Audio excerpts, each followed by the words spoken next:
من الشيطان الرجيم. بسم الله الرحمن الرحيم. ووصينا الإنسان بوالديه حملته أمه كرها ووضعته كرها وقال النبي صلى الله عليه وسلم وما جنتك ونارك أو كما قال عليه الصلاة والسلام. إن الله وملائكته يصلون على النبي يا أيها الذين آمنوا صلوا عليه وسلموا تسليما. اللهم صل على محمد وعلى آل محمد كما صليت على إبراهيم وعلى آل إبراهيم إنك حميد مجيد.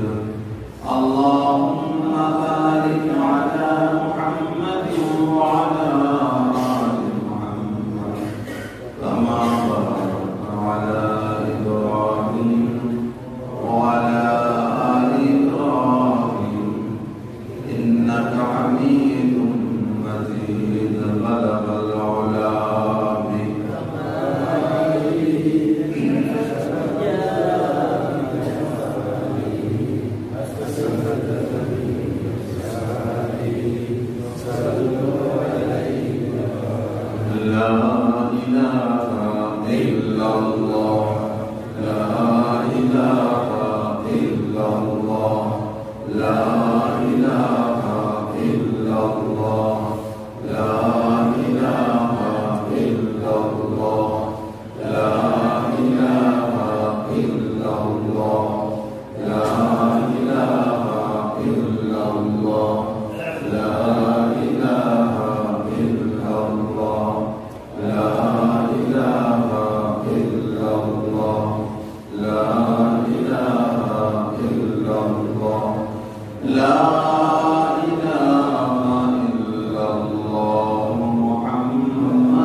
আমাদেরকে মাগরিবের নামাজ যোগ্য ইমামের পিছনে আদায় করে তারই ঘর থেকে বসে আল্লাহর কালাম এবং রাসূলের হাদিস থেকে কিছু আলোচনা করা শোনা বসার জন্য তৌফিক দান করেছেন। এজন্য সকলে কালিমাত শুকর আদায় করে আলহামদুলিল্লাহ।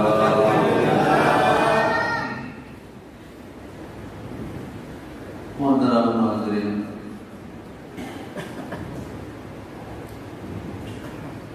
আমাদেরকে বিষয় দেওয়া হয়েছে পিতামাতার খেদমত সম্পর্কে একটা বিষয় দেওয়া হয়েছে। এই বিষয়ের উপরে সামান্য কিছু আলোচনা করব,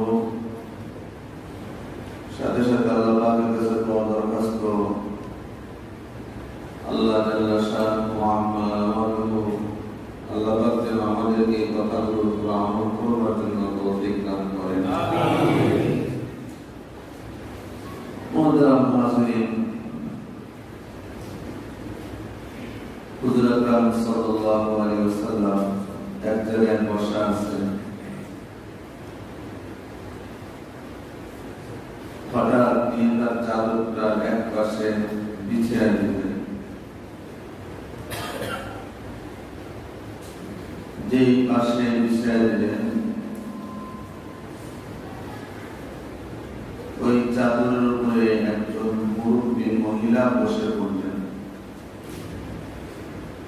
সাহাবায়ে কিরাম আওয়াজ করলেন, ইয়া রাসূলুল্লাহ। সবাই বলি সাল্লাল্লাহু আলাইহি ওয়াসাল্লাম। আপনারা চাইতে যাবেন, আপনারা আসুন।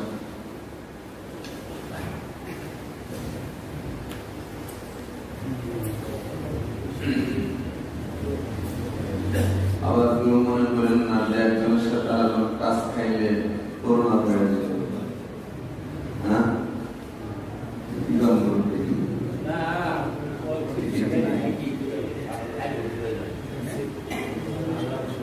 মসজিদ কারবার,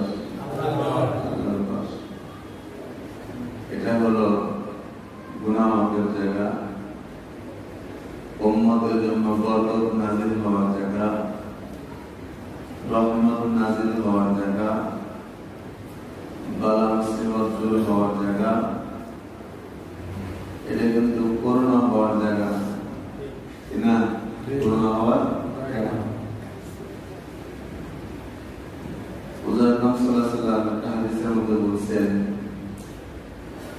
ইসলামের মধ্যে ছোঁয়াছে রোগ বলতে কোনো কিছু,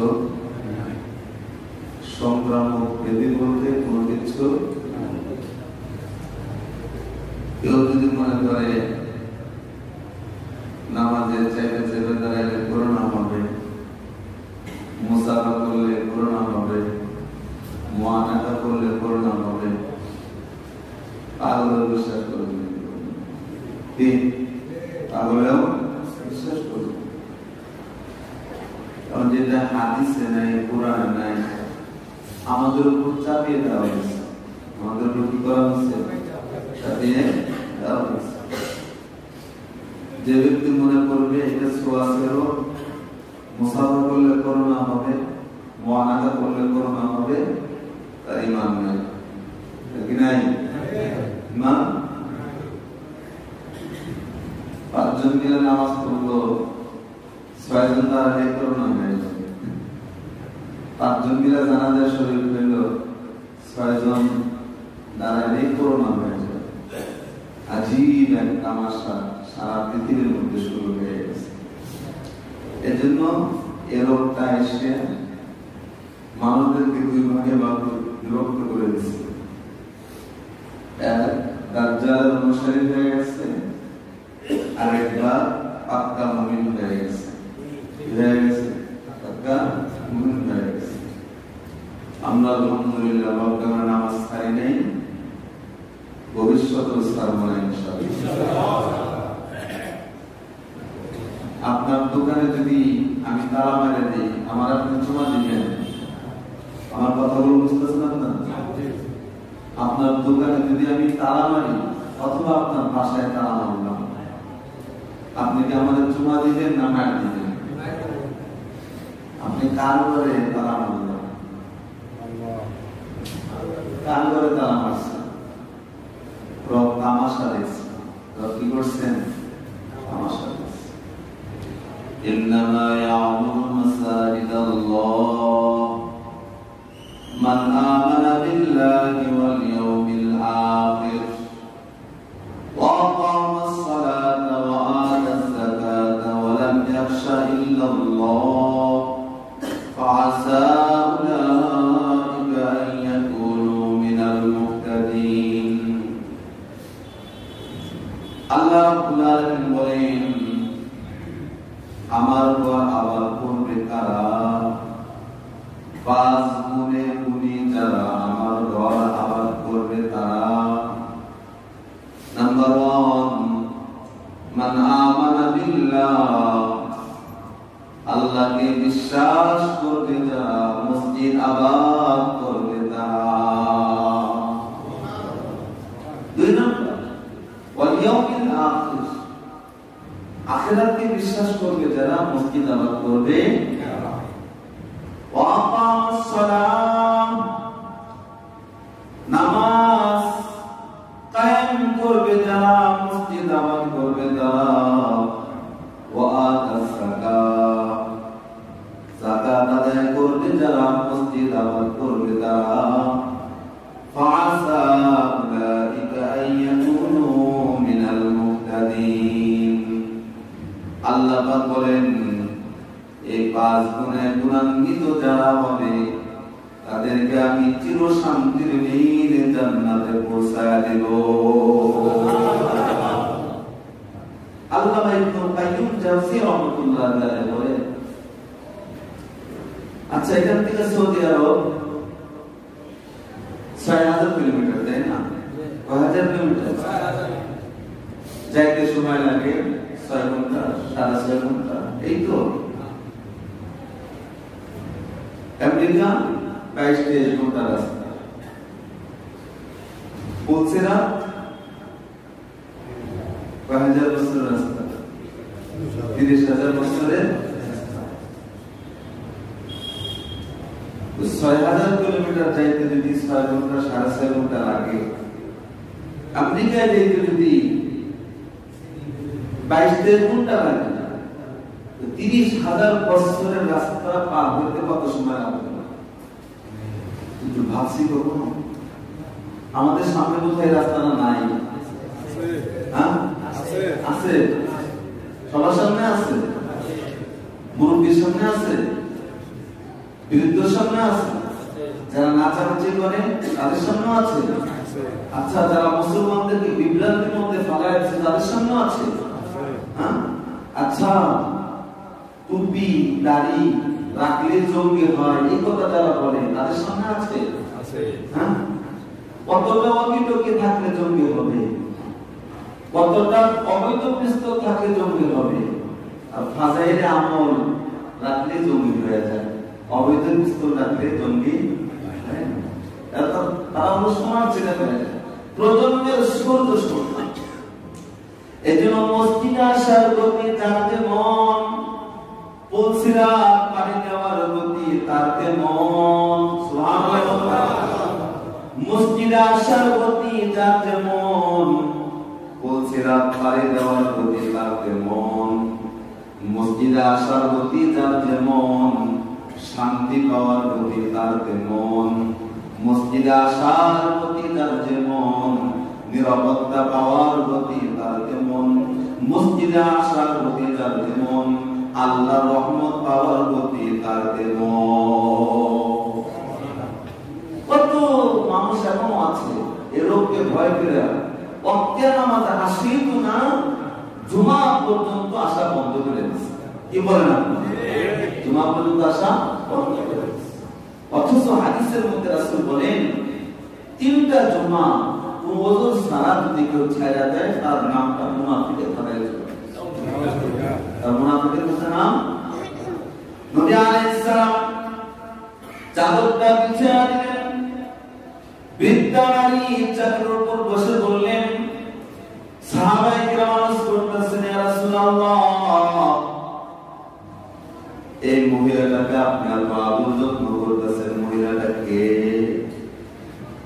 নবী আলাইহিস সালাম বললেন, আমার সাহাবীরা জন্মের পরে বেশি দিন মায়ের দুধ আমি পান করতে পারি না, এই নারী আমাকে দত্তক হিসাবে লালন পালন করেছেন, আমি নারীর দুধ পান করে বড় হয়ে গেছি। ইনি আমার জন্মদাত্রী যদিও মা নন, ইনি আমার দুধ মাতা হালিমাতুস সাদিয়া। হালিমাতুস সাদিয়া ওনাকে আমি সম্মান জানাইলাম, উনি আমার দুধ মাতা। হুজুর আকরাম সাল্লাল্লাহু আলাইহি ওয়াসাল্লাম মা আমিনার সাথে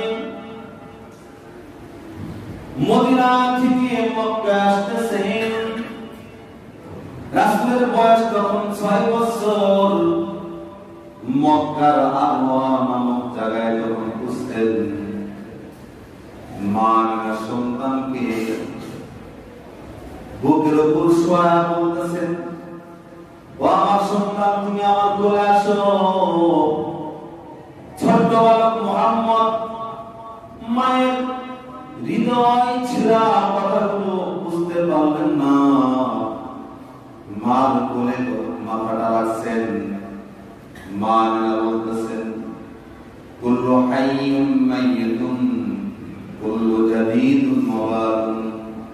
আমার সন্তান প্রত্যেক জীবিতকে মৃত্যুবরণ করতে হবে, প্রত্যেক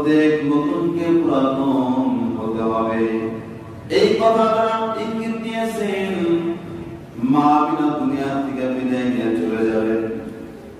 নবী আলাইহিস সালামের মা দুনিয়া থেকে বিদায় নিয়ে চলে গেলেন। মক্কার আবহাওয়া নামক জায়গায় আশেপাশে কেউ নাই। মা আমিনাকে দাফন করবে কে? আবহাওয়া নামক বস্তি থেকে অনেক দূরে মানুষ বসবাস, ওখান থেকে এসে মা আমিনাকে দাফন করে চলে গেল। যখন দাফন কমপ্লিট হয়ে গেল, নবী আলাইহিস সালাম নিজের মায়ের কবরের উপর দুইটা হাত দিয়ে লেপ্টে পড়ে গেলেন আর বলতেছেন, মা জন্মের আগেই বাবা হারাইলাম, 6 বছরের মাথায় তোমাকে হারাইলাম। মা তুমি তো ভালো করে জানো আমাকে মুহাম্মদ বলে কে ডাকবে? মুহাম্মাদের মুখে লুকমা গুলোকে তুলে দেবে। আমার তো আপনার মধ্যে কেউ নাই, আমি মা বলে আর কাকে ডাকবো? ওইদিনকে আবওয়া নামক জঙ্গলের বাসিন্দারা চিন্তা করেছিল মুহাম্মদ কি পরিমাণ মায়ের জন্য কান্নাকাটি করেছিল। শুধু জঙ্গলের জানোয়াররা নয়, উর্দু জগতের যত ফেরেশতারা ছিলেন তারা যে কি পরিমাণ কান্নাকাটি করেছে একমাত্র আল্লাহ পাক ভালো জানেন। মা আমিনা দাসী উম্মে আইমান বলেন, আমি মুহাম্মদকে আনতে যাই, আমার সাথে মুহাম্মদ আসে না। বারবার যা মায়ের কবরে পড়ে পড়ে কান্নাকাটি করতে থাকি আর বলতে থাকি, মা তুমি যদি জীবিত থাকতা, আমি মুহাম্মদ যদি নামাজে দাঁড়াইতাম, বিপদে পড়লে তুমি যদি আমাকে মুহাম্মদ বলে ডাক দিতা, আমি নামাজকে ক্যান্সেল করে আগে তোমার সাহায্য করতাম। আরেকটা আস্তে সুবহানাল্লাহ, আরেকটা আস্তে সুবহানাল্লাহ, আরেকটা শুনবে, আরেকটা আস্তে সুবহানাল্লাহ। কথা বুঝতেছেন আপনারা? রাসূল কি বললেন? মা তুমি যদি জীবিত থাকতা আর আমি যদি নামাজে দাঁড়াইতাম আর তুমি যদি আমাকে ডাকতা মুহাম্মদ, নামাজ পা তোমার সেবা করতাম, নামাজ পা পরে পড়তাম, নামাজ আগে তোমার খেদমত করতাম, পৃথিবীবাসীকে দেখায় দিতাম আমি নবী মায়ের খেদমত কিভাবে করতে হয় এটা আমি দেখাই। অথচ আজকে যুব সমাজ বর্তমানের সন্তানের এরকম আছে যে মায়ের গর্ভে 9 মাস 10 দিন ছিলাম, বছরের পর বছর পার হয়ে যায়, মা খোঁজ খবর নেয় না, আছে কি না? আরে বছরের পর বছরের তো ভুল বললাম, যুগের পর যুগ মা বাবার খবর নেয় না, টাইম নাই। অথচ তুমি যে কত বড় নাফরমান, তুমি যে কত বড় গুনাহের মধ্যে লিপ্ত আছো। স্বয়ং সাহাবী মার সাথে বেয়াদবি করেছেন, মৃত্যুর সময় কিন্তু তার কালিমাটা নসিব হয় না। নবী আলাইহিস সালামের কাছে খবর চলে গেছে, ইয়া রাসূলুল্লাহ আপনার সাহাবী জবান থেকে কালিমা বের হয় না। নবী আলাইহিস সালাম এসে হাজির হয়ে গেলেন। আসার পর নবী আলাইহিস সালাম সাহাবীদেরকে অর্ডার করলেন, লাকড়ি জমা করো, লাকড়ি জমা কইরা আগুন ধরায় দাও, একে আগুনের মধ্যে পুরানো হবে। মা দৌড়ে আসছেন, না ইয়া রাসূলুল্লাহ আমি বাঁচা থাকতে আমার সন্তানকে আগুনে পুড়াইতে দেব না। নবী আলাইহিস সালাম বললেন, মারে তুমি যদি তোমার সন্তানকে মাফ না করো তাহলে কিন্তু তোমার সন্তানকে আগুনে পুরানো হবে ইন্তেকালের পরে, আর যদি মাফ করে দাও তোমার সন্তান আল্লাহর জান্নাতের মালিক হয়ে যাবে।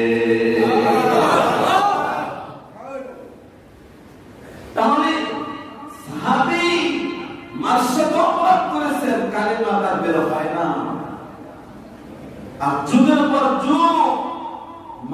বাবার খোঁজ খবর নেয় না, মা বাবার সেবা করতে রাজি নন, ইন্তেকালের সময় তাদের অবস্থাটা কি? আর কিছু কিছু গুনাহের শাস্তি এরকম আছে দুনিয়াতে আল্লাহ পাক দেওয়া শুরু করে। সেই গুনাহের শাস্তি হলো মা বাবার অবাধ্য সন্তানের শাস্তি আল্লাহ পাক দুনিয়াতেই দেওয়া শুরু করে। মৃত্যুর পরে যেটা আসলে তো আছে, দুনিয়াতেও শাস্তি আল্লাহ পাক। অথচ বন্ধু একটু চিন্তা করো, তোমার আমার মা তোমার আমার জন্য এমন কিছু খেদমত করেছেন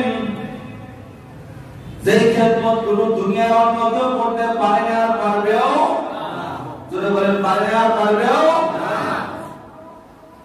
তোমার আমার মা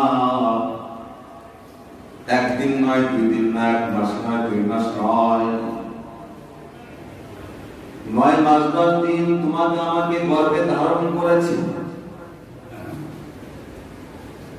তুমি আমি যখন মায়ের গর্ভে এসেছি, মা কিন্তু ঠিক মতো ঘুমাইতে পারেন না, ঠিক মতো খাওয়া দাওয়া কিন্তু করতে পারেন না। বাচ্চা প্রসবের সময় পরশে পরশে রক্ত কিন্তু মায়ের থেকে জমিনে গড়ায় গড়ায় পড়ছে। নিজের রক্তগুলো দুধ বানায়া তোমাকে পান করায়া তিলে তিলে তোমাকে করেছে। তোমার জন্মের সময় তোমার মা অজ্ঞান হয়ে গেছিল, তোমার কান্নার আওয়াজে মার হুঁশটা ফিরে আসছে। এমন মার সাথে যে বেয়াদবি করবে দুনিয়াবাসী সহ্য করলেও আরশে আজিমের মালিক কিন্তু কখনো সহ্য করবে না, কখনো সহ্য করবে। একটু কল্পনা তো করো, প্রচন্ড শীতের রজনী, সবাই ঘুম, বাবা ঘুম, বিছানায় সন্তান পায়খানা করে দিচ্ছে, বাবা ওঠে না, ভাই ওঠে না, শ্বশুর শাশুড়ি কেউ ওঠে না। মা চিন্তা করলো, আমার সন্তানকে যদি ভিজা বিছানা শোয়ায় রাখি সন্তানের ঠান্ডা লেগে যেতে পারে, এই জন্য নিজের আরামকে হারাম কইরা সন্তানকে পরিষ্কার কইরা শুকনা বিছানা শোয়া নিজে ভিজা বিছানায় শুইছেন।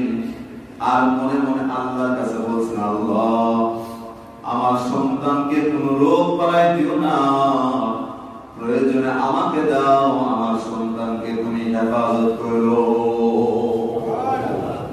এটা আমার পক্ষে সম্ভব। যেই বাবা ওষুধ কিনবার জন্য গেছেন, ওষুধ কিনেন নাই, তোমার কথা মনে কইরা দোকানে চা খেতে বসেছেন, চায়ের কাপটা হাতে বলছে আমি খাবো না, এই চায়ের টাকা দিয়ে আমি আমার সন্তানের জন্য কিছু জিনিস কিনে নিয়ে যাব। যে বাবা তোমাকে, তুমি তো ছোট ছিলা, বাবার কাঁধে চলে চলে তুমি ঘোরাফেরা করেছো, বাবার হাতে আঙ্গুল ধরে ধরে তুমি চলাফেরা করেছো, এখন তুমি বড় হয়ে গেছো, ডাক্তার হয়ে গেছো, ইঞ্জিনিয়ার হয়ে গেছো, চাকরিজীবী হয়ে গেছো, সুন্দর একটা রূপসী কন্যাকে তুমি বিবাহ করেছো, মা বাবার থেকে তুমি জুদা হয়ে গেছো, মা বাবা ভাঙ্গা করে ঘুমায় আর তুমি আরামে ঘুমাও। তুমি মা বাপকে খারাপ মনে করতে পারো, মা বাপ কিন্তু কোনদিন তোমাকে খারাপ দোয়া করে না। এই জন্য আল্লাহ পাক সন্তানদের পক্ষ থেকে ওকিল হয়ে বলতেছেন, ওয়ালা তাকুল লাহুমা উফফিন ওয়ালা তানহারহুমা ওয়া কুল লাহুমা কাওলান কারীমা। হে সন্তানের দল, সাবধান, মা বাবার সাথে এরকম জোরে কথাবার্তা বলবা না, এরকম ব্যবহার করবা না যেমন মা বাবা উপ শব্দ বলে। কারণ মা বাবা যদি কোন সন্তানের ব্যবহারে উপ শব্দ বলে ফেলে, সঙ্গে সঙ্গে কবুল করে নেন কে জোরে বলো। এটা যদি কবুল হয়ে যায়, তুমি যত বড়ই পদে থাকো না কেন, তোমার দুনিয়াও শেষ, আখিরাতও শেষ। দুনিয়াও শেষ, এখানটা আছে, দুনিয়াও শেষ, আখিরাতও শেষ। ওয়ালা তানহারহুমা, ঝালি মেরে কথা বলতে আল্লাহ পাক নিষেধ করেছেন, এটা আল্লাহ পাকের আদেশ।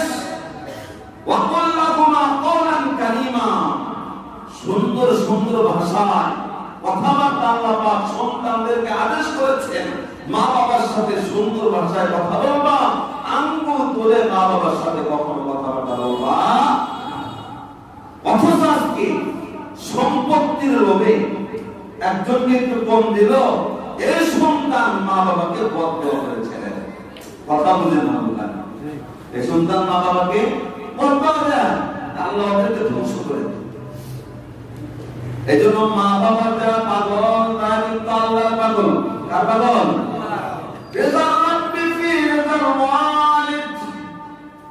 আপনার উপর মা বাবা রাজি তো আল্লাহ পাক রাজি, আপনার উপর মা বাবা নারাজ তো আরশে আজিমের মালিকও কিন্তু নারাজ। ওয়াইসু কারণী রাহমাতুল্লাহি আলাইহি নবীর যুগের মানুষ, নবীকে এক নজর দেখলে কিন্তু সাহাবীদের মর্যাদা আল্লাহ পাক করেছেন রাদিয়াল্লাহু আনহুম ওয়া রাদু আনহু ওয়া কুল্লান ওয়া'দাল্লাহু হুসনা। ঈমান সহকারে নবীকে এক নজর দেখলে সে হলো সাহাবী, আল্লাহ পাক বলেন আমি তার উপর রাজি হয়ে যাই, সেও কিন্তু আমার উপর রাজি হয়ে যায়। ফলাফল আমি আল্লাহ পাক তাদেরকে জান্নাত দিয়ে দেই। ওয়াইসু কারণী রাহমাতুল্লাহি আলাইহি ওহদের ময়দানে নবী আলাইহিস সালামের দান মোবারক শরীফ হয়ে গেল। ওয়াইসু কারণী আমার বাসা যখন শুনেছেন আমার নবীর দান মোবারক শরীফ হয়ে গেছে, নবীর এত বড় আশিক, এত বড় পাগল, একটা একটা করে দাঁত তিনি ভেঙে ফেললেন। ওয়াইসুল কারণী কয় আমি তো জানি না নবীর কোন দাঁতটা ভেঙে ফেলেছে, নবীর দাঁত নাই, আমি ওয়াইসুল কারণীর দাঁত কাটার কোনো প্রয়োজন নাই। একটা একটা করে 32টা দাঁত তিনি ভেঙে ফেললেন। নবী আলাইহিস সালামের কাছে চিঠি এলো, পয়গম্বর আমার মা বৃদ্ধ মানুষ অসুস্থ হয়ে পড়েছেন, আমার মন চায় আপনার সাথে একটু মোলাকাত করবার জন্য, কিন্তু আমি যে আপনার কাছে চলে যাই আমার মায়ের সেবাটা করবে কে? এরকম তো মানুষ নাই। নবী আলাইহিস সালাম বললেন ওয়াইস রে, আমার কাছে আসার দরকার নাই, তুমি তোমার মায়ের খেদমত করতে থাকো। আইসু কারণে কয় ইয়া রাসূলুল্লাহ, জিহাদের ময়দানে সাহাবায়ে কিরামদের কাতারের মধ্যে আপনি শামিল থাকেন, আমার মনে চায় আপনার সাথে জিহাদের ময়দানে সাহাবায়ে কিরামদের কাতারে আমি শামিল হব, আমাকে অনুমতি দেওয়া যায় নাকি? নবী আলাইহিস সালাম বললেন ওয়াইসে, আমার সাথে জিহাদে যাওয়ার দরকার নাই, তুমি তোমার মায়ের খেদমত করো, আল্লাহ পাক জিহাদের চাইতে বেশি সওয়াব তোমাকে দান করবে। আইসু কারণী রাহমাতুল্লাহি আলাইহি মায়ের খেদমত করে নিচে নামেন নাই, বরং আল্লাহ পাক তাকে উপরে উঠিয়ে দিয়েছেন। নবী আলাইহিস সালাম ইন্তেকালের আগে হযরত ওমর আর আলীকে ডাক দিয়ে বলতেছে, আলী আর ওমর ভালো করে শুনে রাখ, এই যে জুব্বাটা নাও, ইয়ামান দেশে আমার এক আশিক আছে, পাগল আছে, অদূর ভবিষ্যতে মক্কায় হজ করার জন্য আগমন করবে, ওই আশিকের সাথে তোমাদের দেখা হইলে আমার এই জুব্বাটা তাকে হাতিয়ে দিবা। আপনি তো ব্যাটারি চাপ দেন না,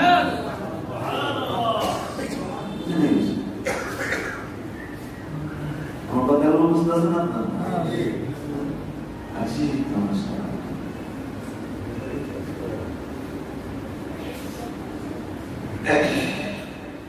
নবী আলাইহিস সালাম বললেন যে আমার এই জুব্বাটা তাকে হাতিয়া দিও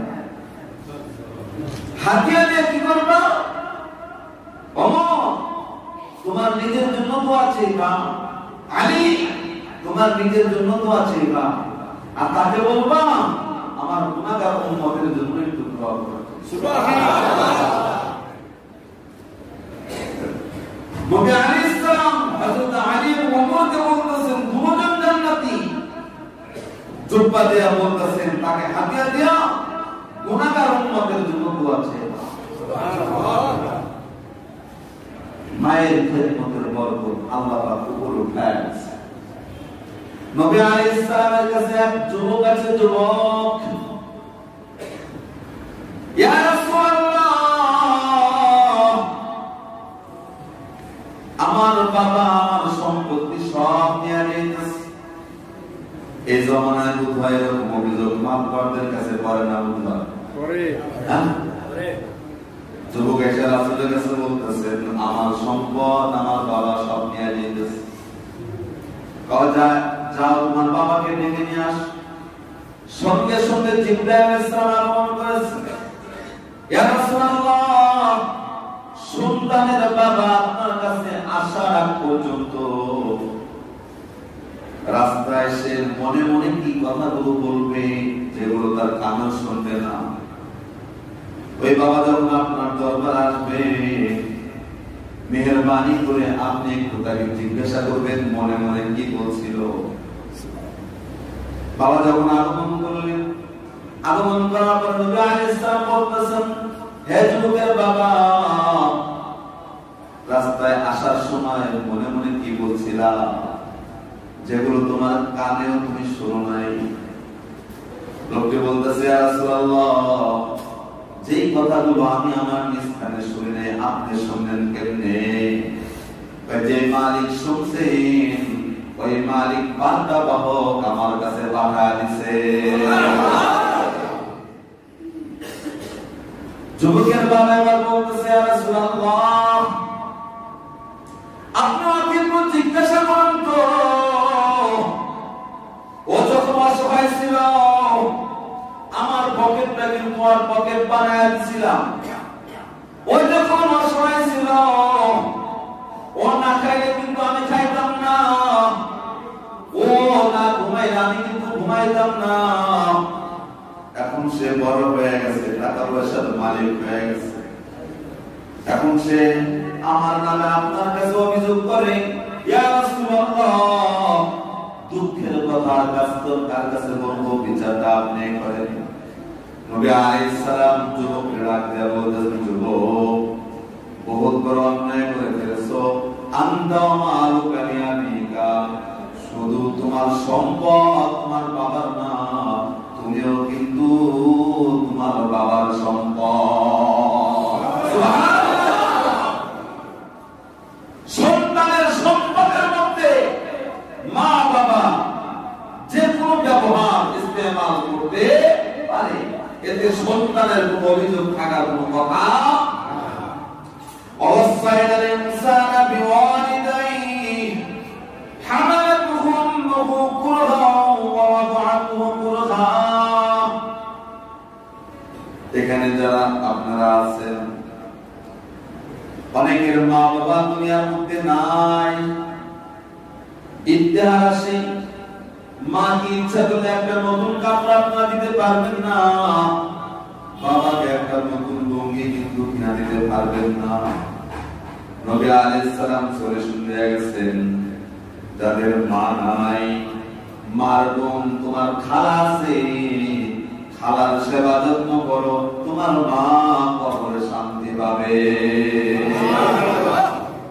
বাবা নাই বাবার ভাই তোমার চাচা আছে চাচাকে একটু দেখাশোনা করো তোমার বাবা কবরে শুয়ে শুয়ে শান্তি পাবে আরে মা বাবা কিন্তু দেখে না চাচা তো বহুত দূর কি বা নাই বোধহয় সমাজে মা বাবা দেখে না চাচা তো বহুত দূরের কথা খালা তো বহুত দূরের কথা এজন্য যাদের কপাল আল্লামা ইকবালের মতো হয়ে গেছে, আল্লামা ইকবাল রাহমাতুল্লাহি আলাইহি লেখাপড়া কমপ্লিট করে যখন কামাই রুজি শিখেছেন, টাকা পয়সার মালিক হয়ে গেছেন, বাড়িতে আসছেন, যেদিন আসছেন ওদিনকার মা দুনিয়ার থেকে বিদায় নিয়ে চলে গেল। আল্লামা ইকবাল মায়ের শিউরে বসে বলে, অন্য ভর তেরি মোহাব্বত মে তেরি মোহাব্বত করতি গায়, সারা জীবন মোহাব্বতের ফুটা দিয়া ভালোবাসা দিয়ে আমাকে লালন পালন করেছ, এখন আমি তোমার খেদমতের উপযুক্ত হয়ে গেছি, তুমি চলে গেলা। এজন্য ইমাম শাফি রাহমাতুল্লাহি আলাইহি সারাদিন ধর্মীয় পুস্তকের কাজ করতেন, দেশের স্বার্থে কাজ করতেন। রাত্রি যখন হয়ে যেত মায়ের দুই পায়ের তালুতে তেল মালিশ করে মায়ের পায়ের খেদমত করে দুইটা পাও নিজের চোয়ালের সাথে লাগাইতেন। আর মা বলতেন, তুমি আমার পাও তোমার চোয়ালের সাথে লাগাও কেন, চুমু খাও কেন? ইমাম শাফি কইতেন, আমি তো আমার মায়ের পায়ে চুমু খাইছি না, আমি আমার জান্নাতকে চুমু খাইতেছি, আমি আমার জান্নাতকে চুমু খাইতেছি। এজন্য মা যদি অসুস্থ হয়ে পড়ে, সুস্থ অবস্থায় খেদমত, অসুস্থ অবস্থায় খেদমত, মায়ের কাপড় চুমু ধৌত করে দিবে, মায়ের মাথায় তেল দেয়া দিবে, মায়ের পায়ে তেল দেয়া দিবে।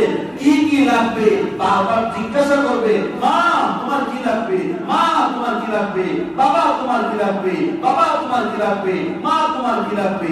মা যদি একটুখানি রাজি হয়ে যায়, আসমানের মালিকও তোমার উপর রাজি হয়ে যায়, আসমানের মালিকও তোমার উপর রাজি হয়ে যায়। এজন্য ভাইরা, যাদের মা বাবা জীবিত আছে, আপনারা ধরে নেন আপনাদের জান্নাতটা কিন্তু দুনিয়ার উপর আছে। জান্নাত কি আছে? আপনার জান্নাত আপনার ঘরে।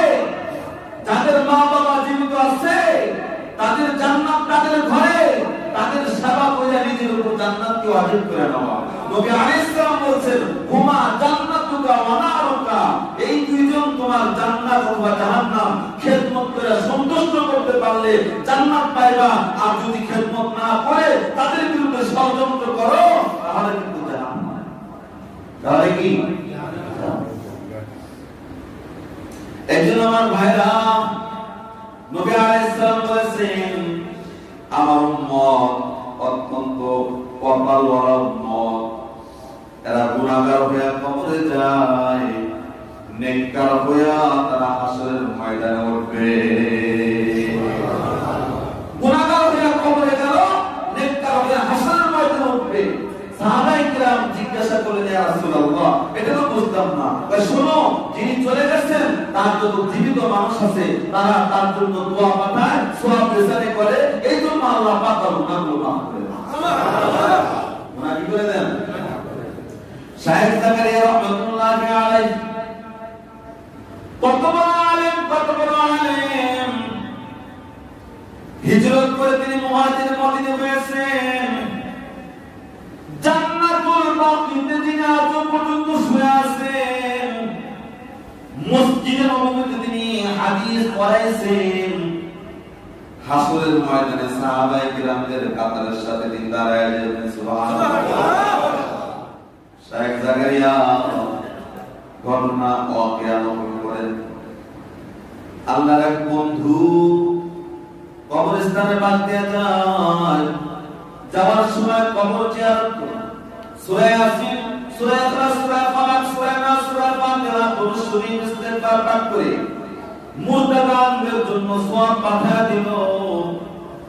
রাত্রে বেলায় ঘুমের ঘরে স্বপ্ন দেখে এই সওয়াবগুলো ফেরেশতারা কবরস্থানের মাইয়িতদের মাঝে বন্টন করিতেছে। সুবহানাল্লাহ। সবাই সওয়াব নেওয়ার জন্য লাইনে দাঁড়ায় গেছে। আশ্চর্যকর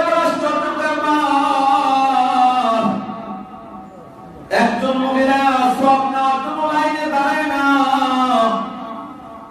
বুজুর্গ স্বপ্ন চোখে জিজ্ঞাসা করে,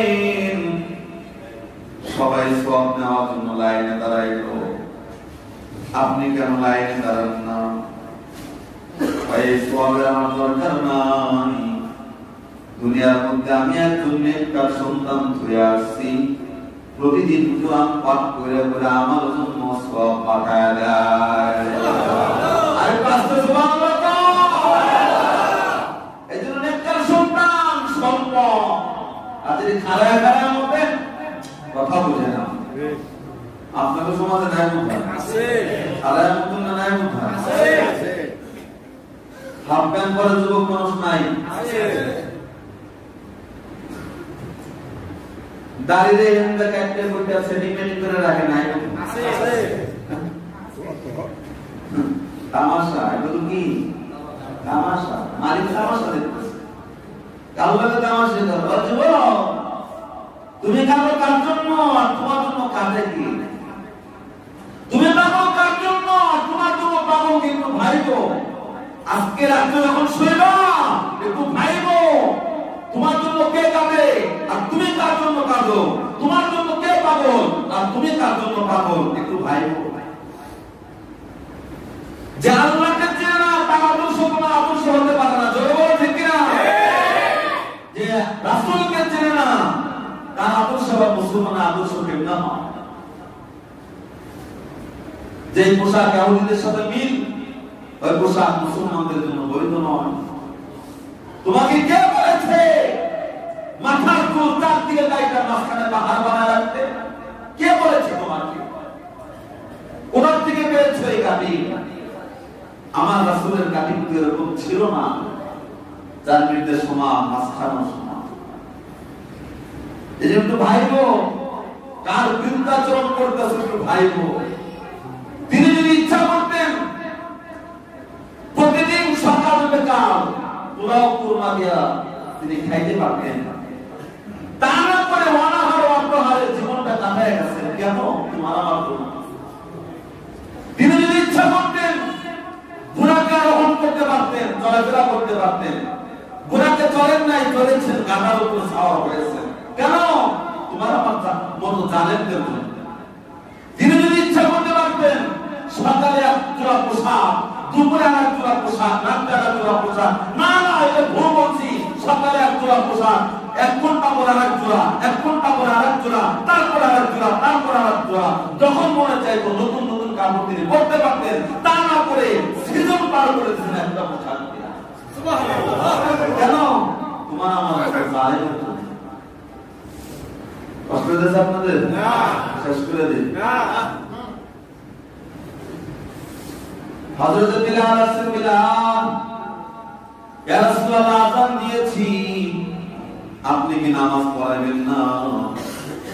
নবী আলাইহিস সালাম বললেন, বিলাল শরীরে এক জোড়া পোশাক ছিল, আমি আমার জামাটা ধৌত করে দিয়েছি, ওটা এখনো পর্যন্ত ভিজা, একটু শুকায় তারপরে আমি নামাজটা পড়ায় দেব। ভিজা কাপড় পরে আমি কেমনে তোমাদের ইমামতি করব? সুবহানাল্লাহ। মৃত্যুর সময় তোমাকে ভুলেন নাই, 7 আসমানের উপর আরশে আজিমে গেছে, ওখানেও তোমাকে আমাকে ভুলেন নাই। আল্লাহ পাক জিজ্ঞাসা করেছেন, বন্ধু কি চান?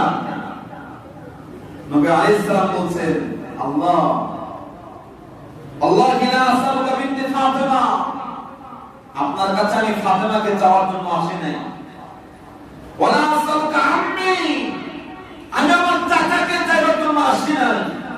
আসালুকা উম্মতি, আসালুকা উম্মতি। সুবহানাল্লাহ। উম্মতকে চাইতে লাগে।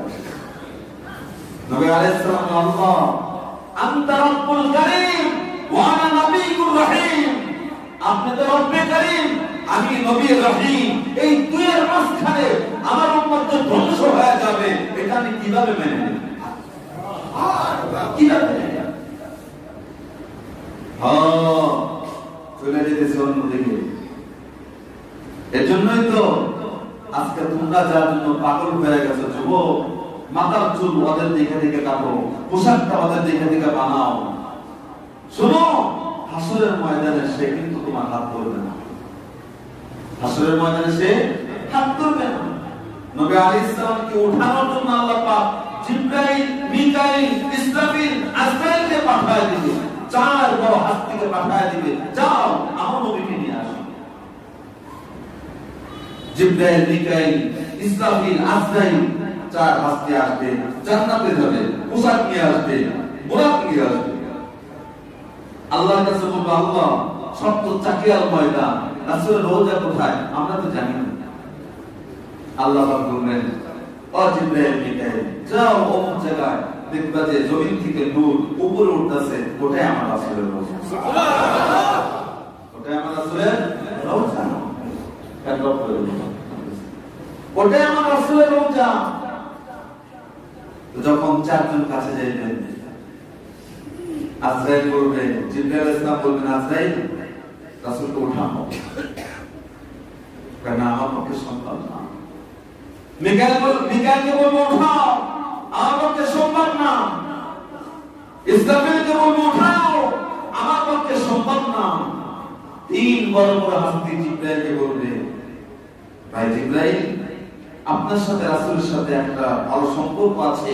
23 বছরের জিন্দেগিতে আপনি 24,000 বার রাসূলের কাছে আসা যাওয়া করেছেন। সুবহানাল্লাহ, কত হাজার বার?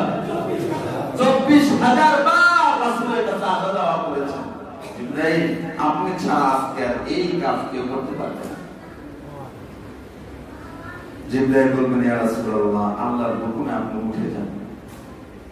নবী আলাইহিস সালাম উঠবেন, মাথা থেকে মাটি যাতে যাতে উঠবেন, চুলের থেকে উঠার পর বলবেন, জিবরাইল, আতারাতুম উম্মতি আলা সিরাত, আমার উম্মতকে কোথায় রেখে এসেছো? তাদেরকে কি পুলসিরাতের পুরের উপর রেখে আসছো? সবচাইতে ভয়ঙ্কর জায়গা। জিবরাইল বলবে, না ইয়া রাসূলুল্লাহ, এখনো পর্যন্ত কাউকে ওঠানো হয় নাই, আপনাকেই সর্বপ্রথম ওঠানো হইল।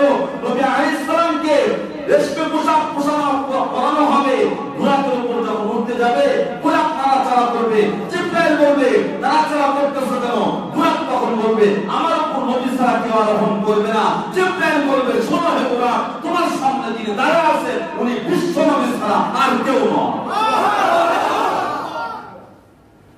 বুরাক নবীর চিনি, গুই সব নবীর চিনি, গাছ নবীর চিনছে। তুমি আমি এখনো নবীর চিনলাম না, তুমি আমি এখনো নবীর চিনলাম না। নবীর বিরুদ্ধে দু একটা স্ট্যাটাস দেখতেছে, ফেমাস হয়ে যায়। কি হয়ে যায়? কথা বুঝে না, কি হয়ে যায়?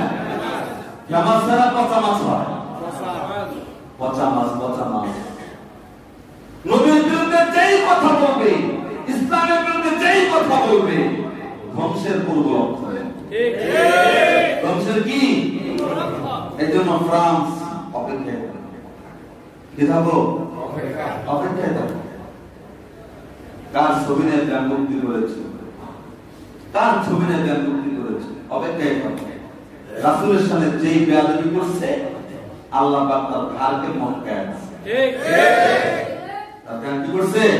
মটকায় খায়, কোথা থেকে কোথায় চলে আসে। মহিলা এবার সব নেয় নাম, কেন তুমি নাও না, কেন নাও না?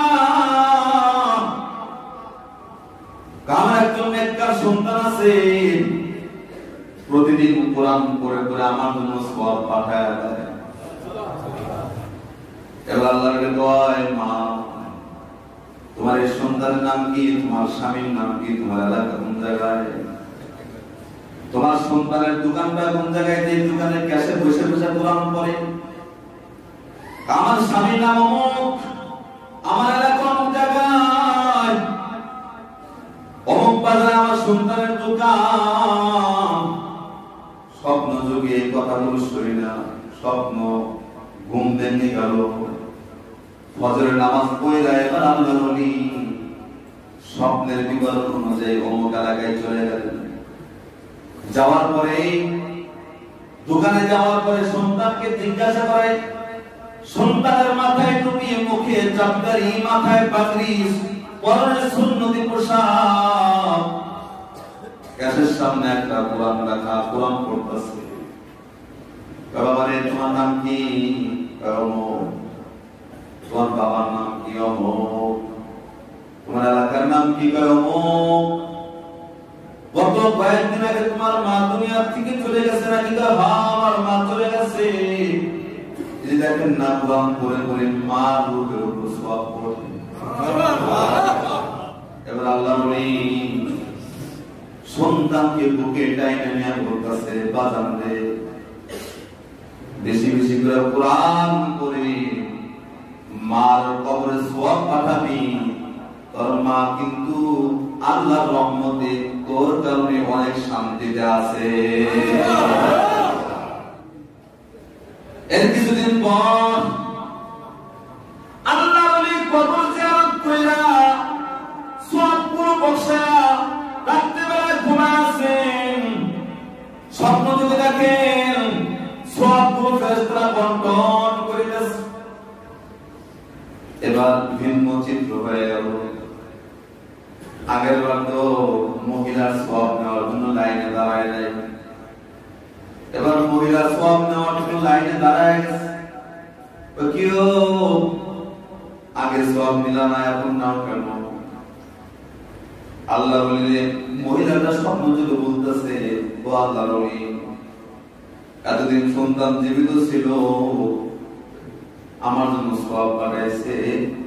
গত কয়েকদিন হয়ে গেল আমার চাঁদের টুকরা দুনিয়া থেকে বিদায় নিয়ে চলে গেছে। এই জন্য কোরআন পড়ে পড়ে আমার কবরে সওয়াব পাঠানোর মতো আর কেউ না। এই জন্য বাজান তোমার হাতে ধরে পায়ে ধরে বলতেছে, ও যুবক পাগল যুবক আছো, তোমাদের অনেকের মা বাবা আছে, সাবধান, ভুলেও কোনদিন মা বাবার সাথে বেয়াদবি করবা না। বেয়াদবি করলে দুনিয়াও শেষ হয়ে যাবে, আখিরাতও শেষ হয়ে যাবে। আর যাদের মা বাবা নাই তাদের জন্য একটা ওসিয়ত, অন্ততপক্ষে গুনাহের কাজ করে মার এবং বাবার কবরে কিন্তু কখনো ধাক্কা দিবে না। দুই নম্বর, বিয়ে করে মা বাবাকে কখনো ভুলে যাবে না। বিয়ে করে মা বাবাকে কখনো ভুলে যাবে না। শুনে রাখো, বউ মরে গেলে বউ বোন যাবে, মা মরে গেলে কথা বুঝে না, বোঝে না। বউ মরে গেলে বউ পাওয়া যাবে, মা মরে গেলে মার ভালোবাসাটা হৃদয়ের গভীর থেকে, বাবার ভালোবাসা হৃদয়ের গভীর থেকে, বাবার সন্তানকে যে ভালোবাসে এর থেকে হাজারো গুণ বেশি ভালোবাসে মা তার সন্তান। এজন্য শরীয়তের মাসলা হলো, মা বাবার চোখের সামনে যদি সন্তান মারা যায়, বাবা সন্তানের লাশ কাঁধে নিয়ে কবরে নামতে পারবে, এটা শরীয়তের মাসলা। কেন মাসলা দিচ্ছে একটু কল্পনা করতো। বাবার এই ক্ষমত আছে সন্তানকে কবরে রেখা দুই পাশে হাত দিয়ে উঠে পড়ে উঠে আসতে পারবে। মার বলে যায় সন্তানের ভালোবাসা, মাকে যদি অনুমতি দেওয়া হইতো সন্তানকে নিয়ে কবরে নামো, আল্লাহর কসম সন্তানকে কবরে রেখা দুই পাশে হাত দিয়া পড়ে মা কিন্তু কখনো সন্তানকে রেখে উঠতে পারতো না, কখনো উঠতে পারতো না। যুবক বিয়ে করেছে, বিয়ে করার পর মা বাপকে পর বানাইছে, স্ত্রীকে আপন বানাইছে। এখন তো ডিজিটাল জমানা, অনেক সন্তানের নামে কুসন্তান আছে, মা বাপকে পর্যন্ত ঘরে রাখবার চায় না। এরা কিন্তু মা বাবাকে কিশোর মতো মনে করে, ঘরে থাকবে কেন, বৃদ্ধাশ্রমে পাঠায় দাও। বৃদ্ধাশ্রমে যদি মারা যায়, বৃদ্ধাশ্রমে থাকার পরেও সন্তান কখনো যায় না কয় টাকা বিল হয়েছে আমার কাছে, স্লিপ পাঠায় দাও, দাফন কাফনের টাকাগুলো আমি পাঠায় দিচ্ছি। সুসন্তান না কুসন্তান? মানে ডিজিটাল আধুনিকতার ছোঁয়া এরকম পাইছে, উনি ওনার ম্যাডামকে নিয়ে ব্যস্ত, মা বাপকে সময় দেওয়ার কোনো সময় নেই। কথা বলছে মা বাপকে সময় দেওয়ার মতো ওনার হাতে সময় নাই। তোর মতো সন্তানের উপর হাজার বার দিবার পারে, কথা বলতে কি সন্তান নামে কুসন্তান। এই জন্য ভাইয়েরা, মা বাপকে পর বানাইছে, স্ত্রীকে আপন বানাইলো। আপনার বছর হয়ে গেছে, মার কোন খোঁজ খবর নাই না। শ্বশুর বাড়ি থেকে মা বাবার বাড়ি অনেক দূরে, মা বাবার পর বানায়, শ্বশুর বাড়িতে আসছে ঘর জামাই। ভালো জিনিস তাই না? কথা বলেন কথা বল, বুঝতেছেন আমার?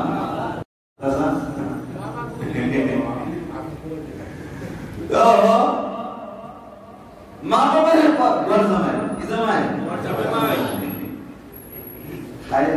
থাকতেও তার অনেক রাগ করে না, তো ঘর জামাই আসছে। বাবা অসুস্থ হয়ে চিকিৎসার জন্য নিজের ভিটা বাড়ি ঘর বিক্রি করছে, সন্তান এখানে খবর আসছে, সময় নাই বাবাকে দেখবার যাওয়ার জন্য, দাঁড়াতে সময়। এবার আল্লাহর মার দুনিয়ার বাদ, আল্লাহর মার দুনিয়ার বাদ। আল্লাহ পাক ধরেন তো ধরেন না, ধরলে কিন্তু ছাড়েন না।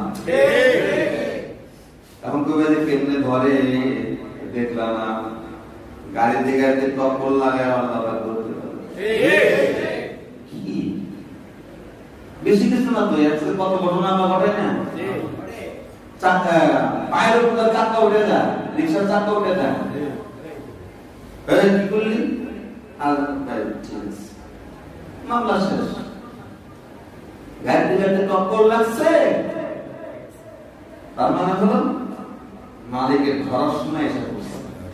কথা বলতে এই জন্য মদিনার বিখ্যাত ইমাম মালিক রাহমাতুল্লাহি আলাইহি বলেছেন, ভালো করে শুনে রাখো, হারাম সম্পদ 40 বছরের বেশি যায় না, হালাল সম্পদ 400 বছরেও খায় শেষ করতে পারবে না। হারাম সম্পদ আপনি খাইবেন, আপনার সন্তান খাবে, তার সন্তান খাবে, কয়েক প্রজন্ম খাবে, খাইতে খাইতে দান করে যাবে, কিন্তু সম্পদ শেষ হবে না। হারাম সম্পদ শেষ যখন চাইবে কফিল সহ। কথা বলতে এই জন্য মালিক বলেন, আমার ধরা বহুত শক্ত ধরা, ধরি তো ধরি না, ধরলে ছাড়ি না। ভাইরা, এবার সন্তান মারাত্মক কারণে অসুস্থ, ক্যান্সার, তার নাই কোনো ক্যান্সার, ক্যান্সার তার নাই কোনো। বড় ভাই সুস্থ হওয়ার আগে আমার কাছে তোমার দাম ছিল, কোটি টাকার সম্পদ তুমি আমার কাছে, এখন তুমি অসুস্থ, তুমি টিস্যু হয়ে গেছো, ঘর থেকে বের হও, দেখি হও। শ্বশুর শাশুড়ির কাছে যা বলতেছে আপনার পেটে কথা কর, জালদা বাইরে নাই, এলে ধন্যবাদ, তাড়াতাড়ি বাড়া, তাড়াতাড়ি কি কর। এমন রোগ আল্লাহ পাক দিছে, এই রোগের কোনো চিকিৎসা নাই। স্ত্রী বলছে এই ব্যক্তির সাথে যদি আমি থাকি, আমার জীবনটা অন্ধকার। আমার জীবনটা কি অন্ধকার। শ্বশুর বাড়ি থেকে এবার বাইরে বের হয়ে গেছে, দিনের আস্তে আস্তে শেষ হয়ে আসছে। যুবকটা এবার চিন্তা ভাবনা করতে লাগলো, শ্বশুর বাড়িতে ভাত নাই, এখন কার কাছে যাব? খালা মন্দির বাড়িতে তো যাওয়া যায় না। মনে পড়ে গেল, আমার তো মা বাবা আছে, বৃদ্ধ মা, বৃদ্ধ বাবা আছে। যখন কোন জায়গায় আমার খাওন নাই, তাহলে ওই মা বাবার কাছে চলে যাই। আমার অসুস্থতার কথা যদি মা শুনে, আমার মা কিন্তু ঘর থেকে বের করতে পারবে না। ও আমাকে বের করতে পারলো, শ্বশুর আমাকে বের করতে পারলো, আমার মা এবং আব্বা আমাকে কিন্তু ঘর থেকে বের করতে পারবে না। যুবক নেবার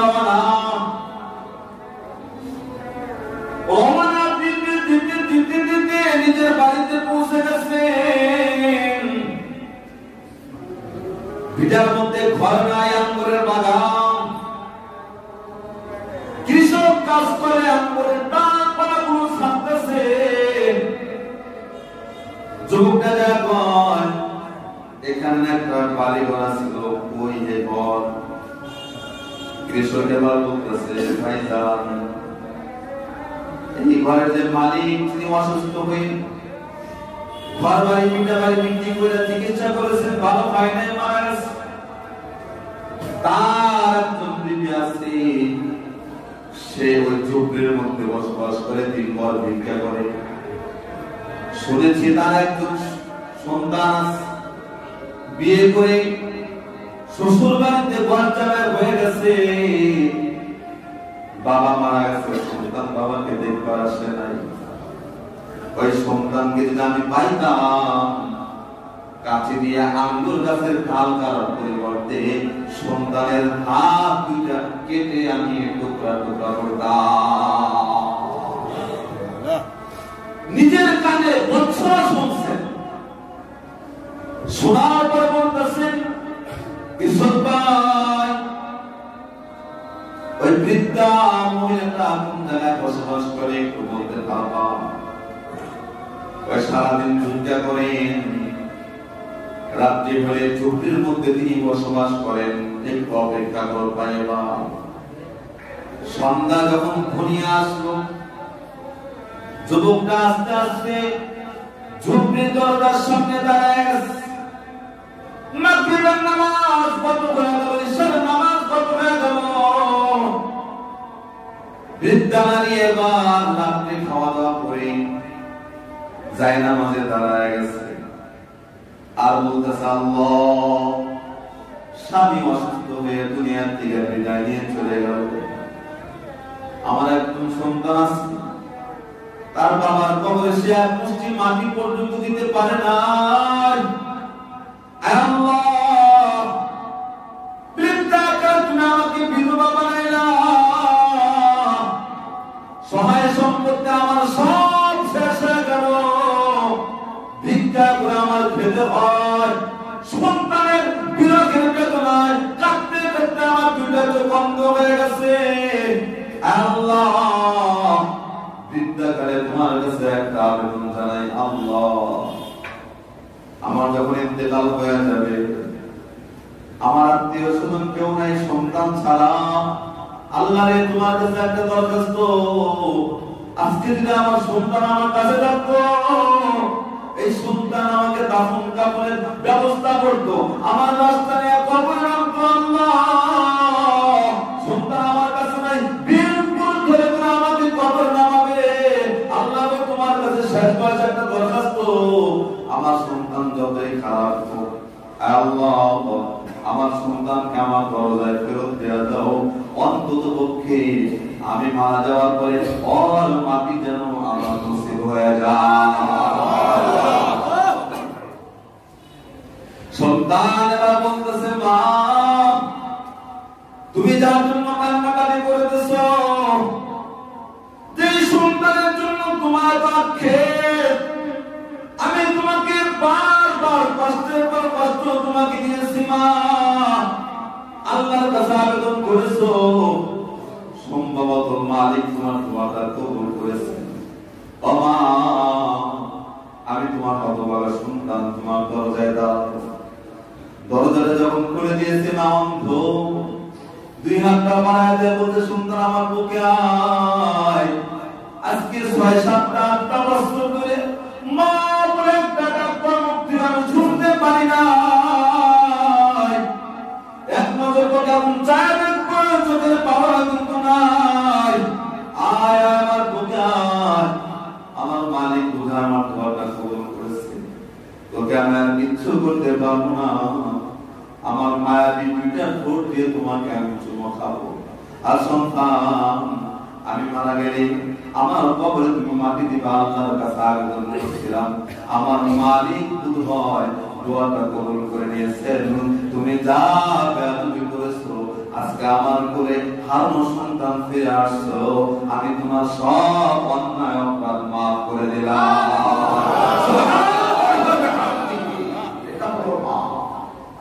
এটা হলো মা। আর এমন একটা শব্দ যে আল্লাহ পাক, এমন একটা অক্ষর যে মা শব্দকে বানাইছেন, পৃথিবীর বিভিন্ন জিনিস দেখতে মা লাগে। এটা কি মক্কা দেখতে মা লাগে, মদিনা দেখতে মা লাগে, মুহাম্মদ দেখতে কিন্তু মা লাগে, মাওলা দেখতে কিন্তু মা লাগে, কুরআন মাজিদ দেখতে কিন্তু মা লাগে, মসজিদ দেখতে কিন্তু মা লাগে, মক্তব দেখতে কিন্তু মা লাগে, মাদ্রাসা দেখতে কিন্তু মা লাগে। তার মানে হলো আল্লাহ পাক বলতেছেন, আমার একটা নাম মাওলা, তোমার মা বাপ যদি তোমার উপর রাজি হয়ে যায়, আমি মাওলা তোমার উপর রাজি হয়ে যাব। أوصينا الإنسان بوالديه حملته أمه كرها ووضعته كرها وقال النبي صلى الله عليه وسلم هما جنتك ونارك। আলোচনার সারাংশ হলো, যাদের মা বাবা জীবিত আছেন মৃত্যু পর্যন্ত খেদমত, কি পর্যন্ত? আচ্ছা, আর একটা কথা বলে শেষ করে দিচ্ছি। রবের ইবাদত কয়দিন পর্যন্ত? কথা বুঝে না? আল্লাহর গোলামে কয়দিন পর্যন্ত? সারা জীবন না, মৃত্যু কি পর্যন্ত? মৃত্যু পর্যন্ত রবের ইবাদত, মা বাবার খেদমত। ওয়া'বুদ রাব্বাকা হাত্তা ইয়াতিয়াকাল ইয়াকিন। ইয়াকিন বমানা আয়াল মাউত। মৃত্যু পর্যন্ত যেরকম রবের ইবাদত করতে হয়, মৃত্যু পর্যন্ত এরকম মা বাবার খেদমত করতে হয়। মৃত্যু পর্যন্ত মা বাবার খেদমত করতে হবে। যাদের মা বাবা নাই, রবের দেওয়া দোয়া দিয়ে আল্লাহর কাছে দোয়া করে।